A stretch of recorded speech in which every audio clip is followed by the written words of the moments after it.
SRF Kids Hörspiel. SRF Kids Hörspiel. Dein Podcast.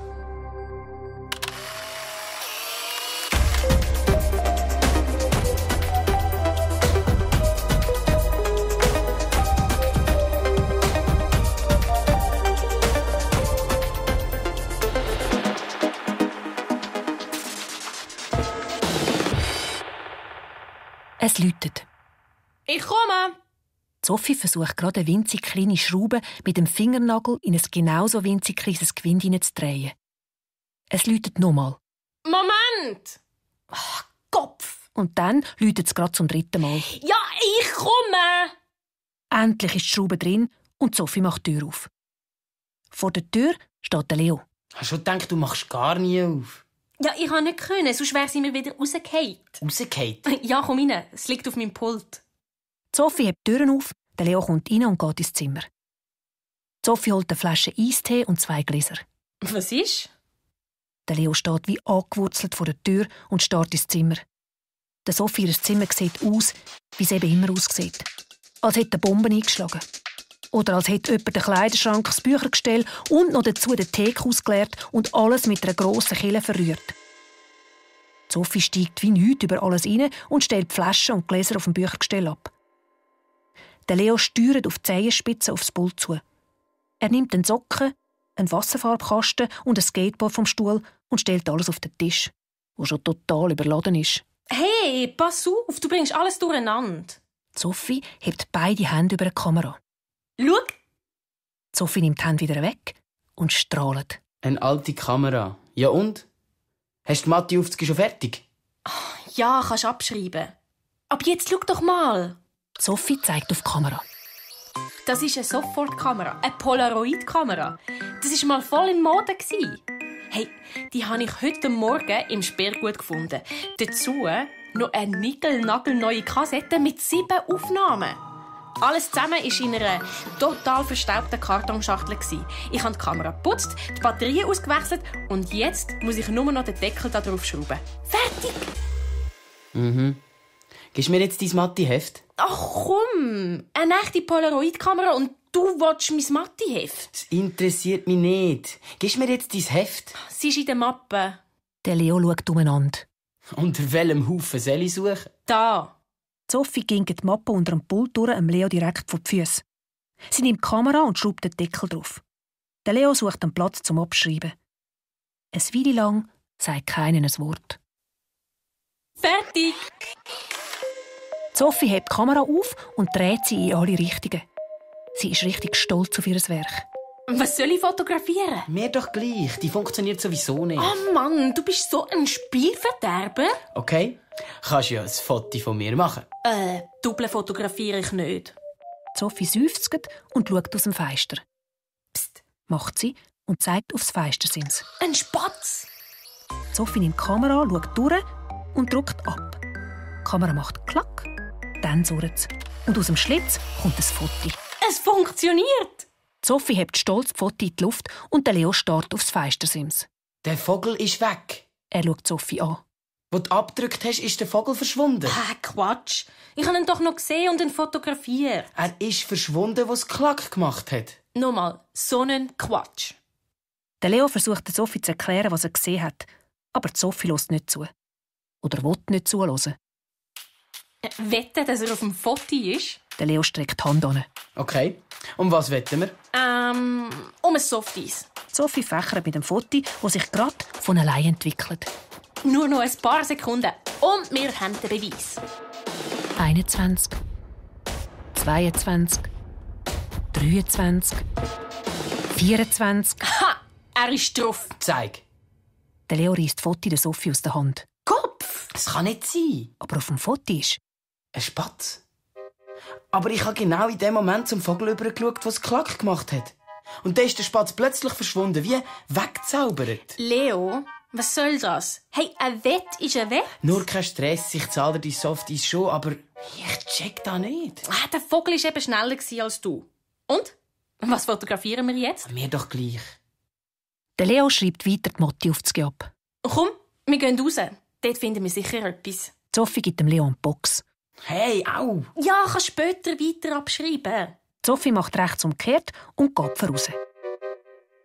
Der Vogel ist nicht weggeflogen. Er ist verschwunden, wo es Klack gemacht hat. Leo! Ich komme ja schon.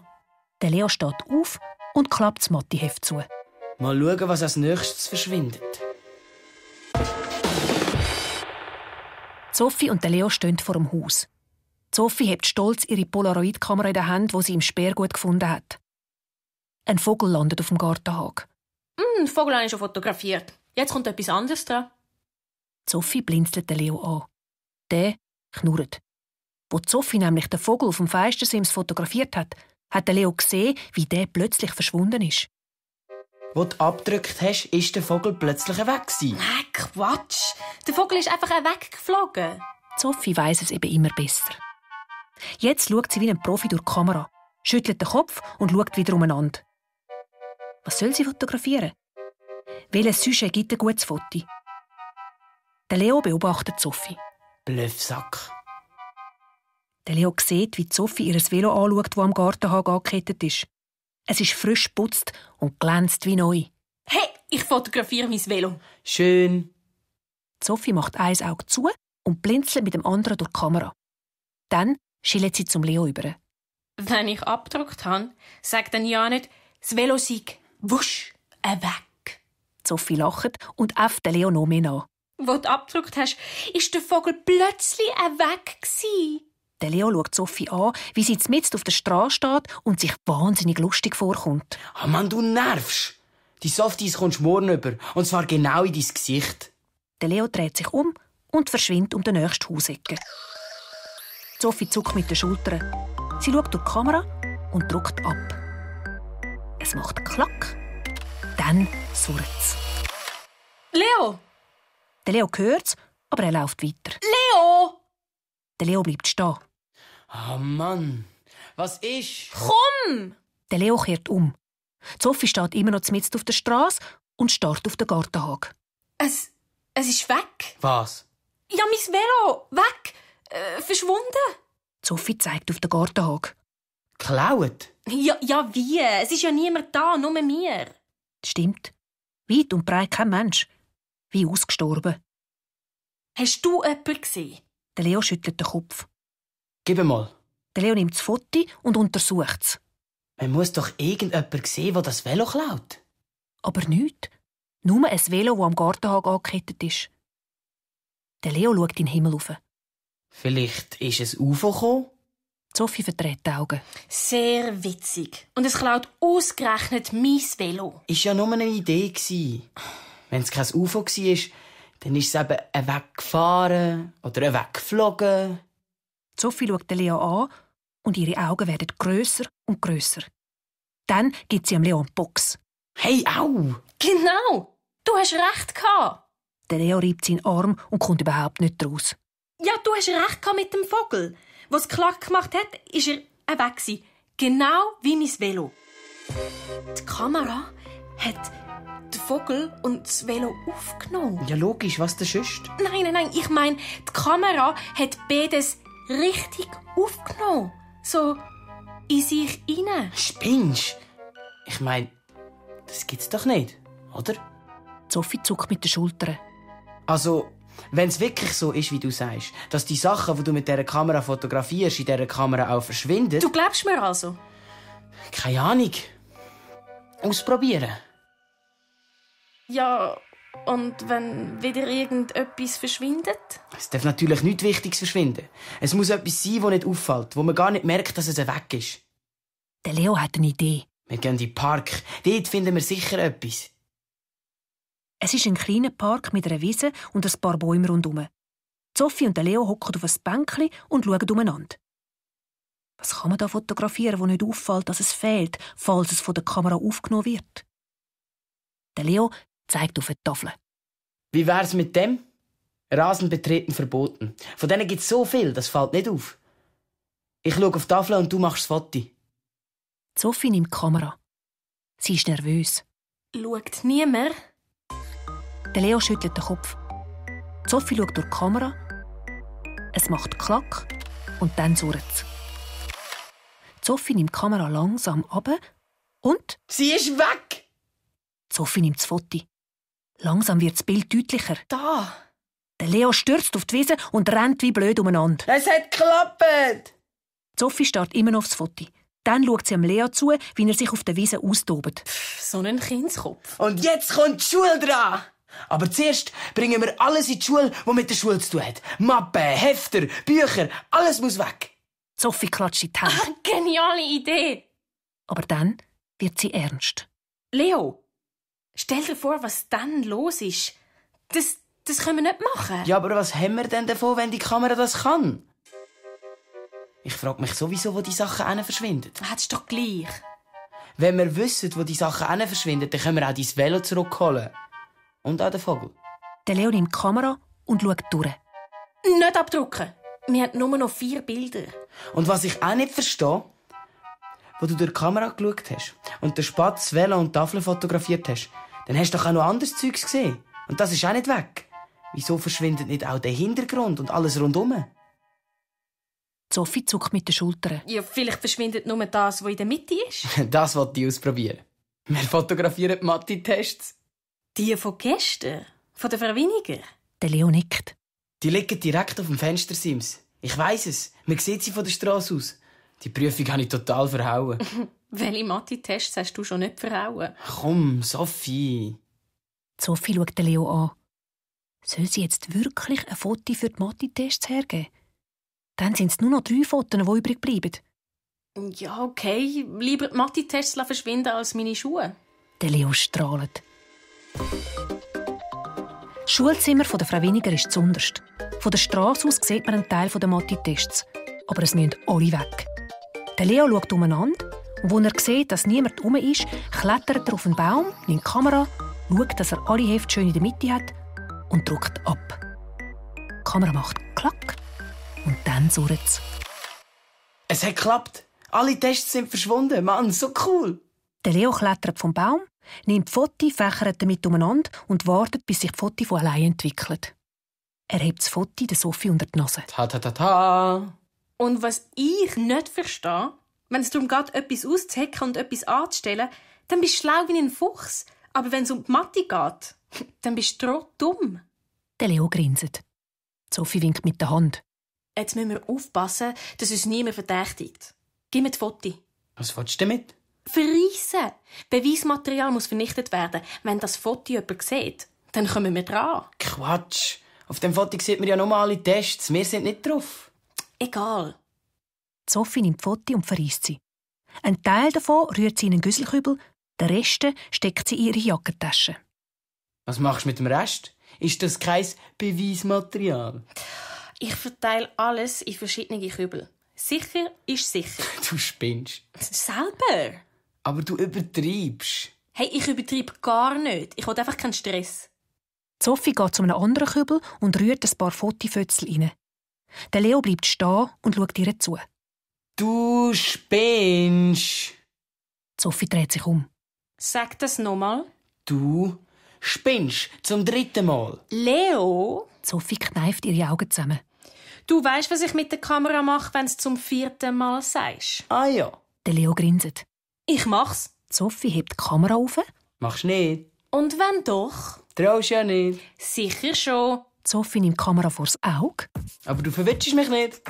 Der Leo gumpelt vor der Kamera auf und ab, hinter und vorne. Sophie hat keine Chance. Dann rennt der Leo um eine Plakatsäule herum. Sophie schleicht zu der Säule an und wartet auf den Leo. Er kommt um die Säule herum und... Ha! Hadi! Wie im Wilden Westen hebt der Leo langsam die Hände auf und sagt mit einer tiefen Stimme: Okay, Sheriff. Das Mal sind sie schneller gewesen. Aber das nächste Mal komme ich mit der ganzen Bande. Sophie verklemmt das Lachen und spielt mit. Es gibt kein nächstes Mal, Matti Leo. Wenn der Sheriff Schnellschuss abdruckt, dann hast du fertig gelacht. Der Leo spielt jetzt den Verzweifelten, knüllt auf den Boden und wimmert um Gnade. «Oh, sorry», sagt plötzlich ein Mann, der in die Sophie hineinläuft. Die Kamera macht Klack, dann surrt es. Nein! Der Mann bleibt stehen und dreht sich um. Der Sophie wird's heiß und kalt. Wie angewurzelt bleibt sie auf dem Trottoir stehen und starrt auf die Stelle, wo der Leo als Matti-Leo vorher gestanden ist. Sie haben den Leo aufgenommen. Der Leo ist verschwunden. Der Mann starrt Sophie an. Er hat doch gar nichts gemacht, sagt er. Ah, doch! Sie hat mich geschupft und dabei ist der Leo aufgenommen worden. Er ist weg. Sophie fängt an zu brüllen. Der Mann schaut Sophie besorgt an und fragt ganz vorsichtig, ob es ihr gut gehe. Sie sei ja kreideweiss. Ah, ja, klar bin ich kreideweiss. Das wären sie auch, wenn jemand ihren Freund hat verschwinden lassen. Der Mann kommt überhaupt nicht raus. Er sagt Sophie ein bisschen ungeduldig, sie soll ihm bitte erklären, was los ist. Er ist nämlich brisant. Sophie nimmt Foto. Da. Das ist der Leo. Und den haben sie verschwinden. Auf dem Foto sieht man den Leo, wie er auf dem Boden knündelt und um Gnade bettelt. Der Mann schaut die Foto an, dann schaut er Sophie an, dann die Plakatsäule und wieder die Foto. Er schüttelt den Kopf und geht. Hey, was soll ich jetzt machen? Plötzlich steht die Mathe-Lehrerin, Frau Winiger, vor der Sophie und fragt, ob sie jemanden suche. Ja, der Leo. Wir haben uns hier getroffen und plötzlich war er weg. Frau Winiger lacht und sagt, der Leo tauche dann schon wieder auf. Heute ging alles ein bisschen drunter und drüber. Sachen verschwinden und tauchen plötzlich wieder auf. Sophie staunet nicht schlecht, wo Frau Winiger ihr erzählt, dass die Mathe-Prüfungen plötzlich vom Feistersims verschwunden sind. Sie hat überall gesucht und dann sind sie auf einmal wieder auf dem Feistersims gelegen. Sie hat halt Tomaten auf den Augen gehabt, sagt Frau Winiger und lacht. Die Tests sind also wieder da. Ja, aber dann taucht der Leo auch wieder auf.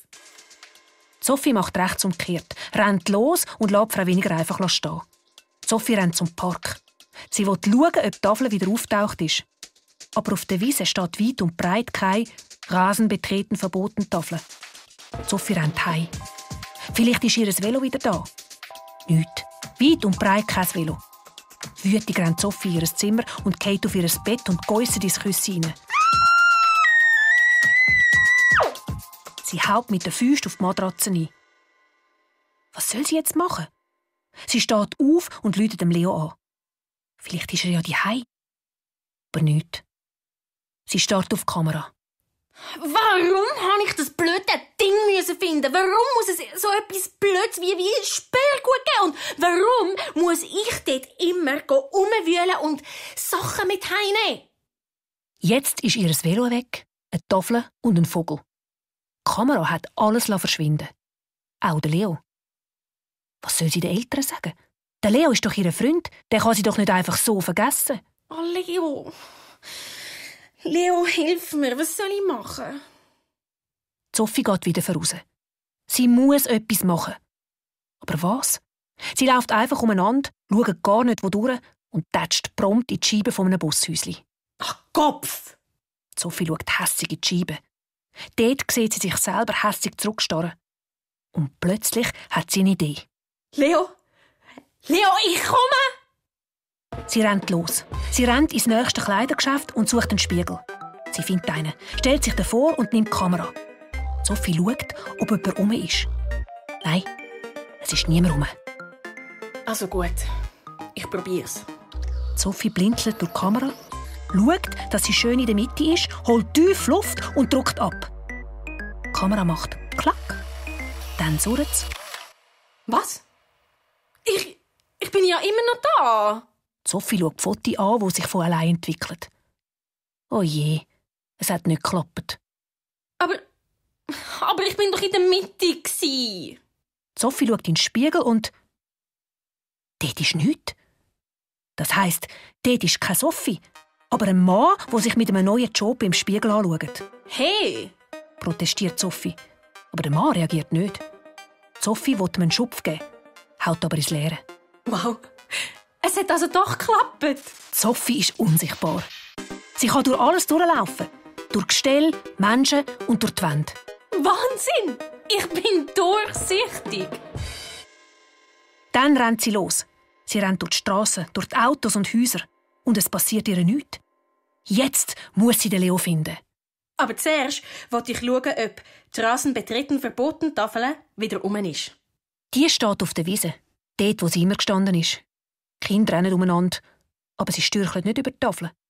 Sophie rennt über die Wiese und geht voll über die Tafel rein. Ah, Kopf! Es tut mega weh. Sophie reibt sich ihr Skibein. Ah, so blöd. Aber logisch. Nur ich sehe und spüre die Tafeln. Für alle anderen ist sie durchsichtig. Sophie steht auf und humpelt weiter. Von weitem sieht sie Plakatsäulen und ruft Leo! «Und da?» Leo! Neben den Plakatsäulen steht tatsächlich, cool und lässig, der Leo. Hast aber lang gebraucht. Oh, wenn du wüsstest, was ich durchgemacht habe. Ich weiss. Was? Wieso? Ich war die ganze Zeit bei dir. Also, fast die ganze Zeit. Ich habe ständig versucht, mich irgendwie bemerkbar zu machen. Aber keine Chance. Das ist so ein blödes Gefühl. Du weisst ganz genau, dass du da bist, aber ausser dir weiss das niemand. Ich habe gesehen, wie du weniger gekommen ist, wie du die Heime rumgebrüllt hast. Aber dann habe ich dich verloren. Ich wollte eine Abkürzung nehmen, aber du hast einen anderen Weg genommen. Und dann habe ich gedacht, ich komme nie mehr zurück in die richtige Welt. Der Leo schluckt leer. Er hat wirklich gemeint, er bleibe für immer in dieser eigenartigen Zwischenwelt. Aber dann habe ich es gewusst. Sophie schafft das. Sie wird jetzt checken, dass sie sich selber fotografieren muss und dann wird sie zu den Säulen kommen. Und so ist es passiert. Und was machen wir jetzt? Sophie hat Angst. Ein bisschen. Bleiben sie jetzt in dieser komischen Welt? Du hast es ja selber gesagt. Manchmal bin ich schlau wie ein Fuchs. Komm, ich zeig dir etwas. Sophie und der Leo stehen vor dem Schulhaus. Der Leo nimmt Sophie an der Hand und zusammen laufen sie ins Schulhaus hinein. Sie laufen einfach durch die Wände ins Klassenzimmer von der Frau Winiger. Ah, so ein Mist! Der Leo geht auf die Matheprüfungen zu und zeigt aufs oberste Blatt. Gerade mein Test liegt oberst und ich kann ihn nicht nehmen. Sophie will den Test anlangen, aber ihre Finger greifen ins Leere. Vergiss es. Wir können hier nichts anlängen, auflesen, heben oder wegrühren. Nichts. So genial. Wir könnten im Zirkus auftreten. Nur man sieht uns niemand. Hast du es immer noch nicht begriffen? Die Frau Winiger hat nur gesagt, dass plötzlich die Tests wieder da sind. Genau. Alles, was wir fotografiert haben, können wir in dieser unsichtbaren Welt anlängen. Dein Velo, die Tafel, du mich, ich dich. Nur die Mathe-Tests nicht. Aber die haben wir ja auch fotografiert. Sie sind auch weg. Aber dann habe ich sie verrissen. Alles klar. Jetzt ist 20 Kate. Der Leo schlägt mit der flachen Hand auf den Tisch, aber man hört nichts und seine Hand rutscht einfach durch. Sophie schlägt mit ihrer Hand auf ihre Stirn und das macht Klatsch. Sie nimmt die restlichen Schnipsel vom Mathe-Testfoto aus ihrer Jackentasche. Die Tests sind so lange weg, wie das Foto ganz war. Als ich das Foto verrissen habe, sind sie wieder vorgekommen. Hast du die anderen Fotos dabei? Sophie nickt und holt sie aus der Jackentasche. Der Leo schnauft erleichtert auf. Ah, dann kommen wir jetzt wieder in die richtige Welt. Los, verreiss mein Foto. Da, im Schulzimmer? Hey, sicher nicht. Dann kommt noch die Frau Winiger und fragt, warum wir im Schulzimmer sind und vor allem, wie wir da reingekommen sind. Ich habe eine bessere Idee. Sophie grinset. Wir bleiben, wie wir sind und schauen, was passiert, wenn wir alles andere wieder zurückholen. Genial! Zuerst gehen sie in den Park. Dort spielen immer noch Kinder auf der Wiese. Soll ich? Der Leo nickt und Sophie verreist die Fotos von der Tafel. Für Sophie und den Leo verändert sich nichts. Die Tafel steht immer noch mitten auf der Wiese. Aber plötzlich stürchelt ein Bub über die Tafel. Der Bub reibt sich Skibein, starrt auf die Tafel und schimpft laut. Okay, die Tafel ist wieder da. Jetzt dein Velo. Sophie und der Leo rennen durch die Strassen, durch die Leute, durch die Häuser. Einfach durch alles durch. Dort, dein Velo. Ruft der Leo schon von weitem. Es ist immer noch am Gartenhag angekettet. Sophie holt die Fotos vor. Wie merken wir, dass es wieder da ist? Ich meine, für uns ist es ja da. Jetzt können wir es anlängen. Und der Leo macht's. Und wenn es wieder da ist, dann nicht mehr. Sophie nickt. Sie nimmt die Fotos, schaut umeinander. Die Luft ist rein. Sophie holt tief Luft und verreist das Foto.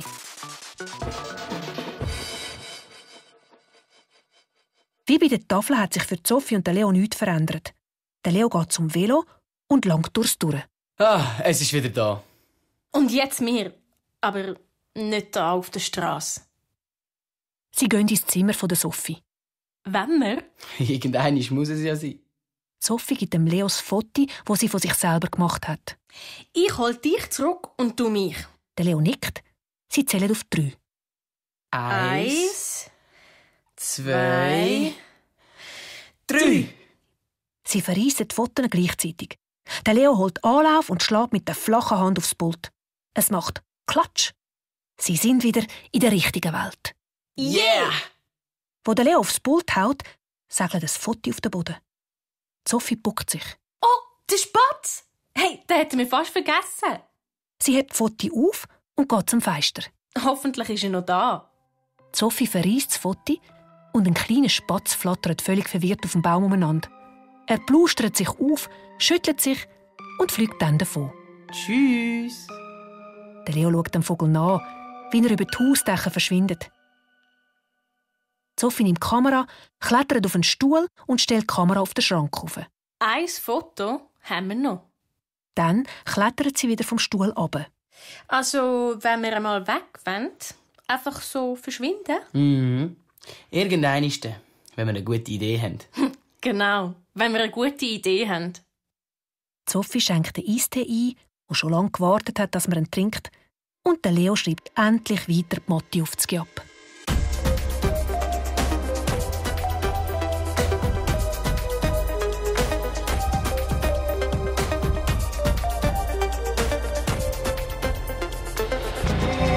SRF Kids Hörspiel. Hat dir die Geschichte gefallen? Es gibt noch viel mehr. Abonniere jetzt den Podcast und du verpasst nie eine Geschichte.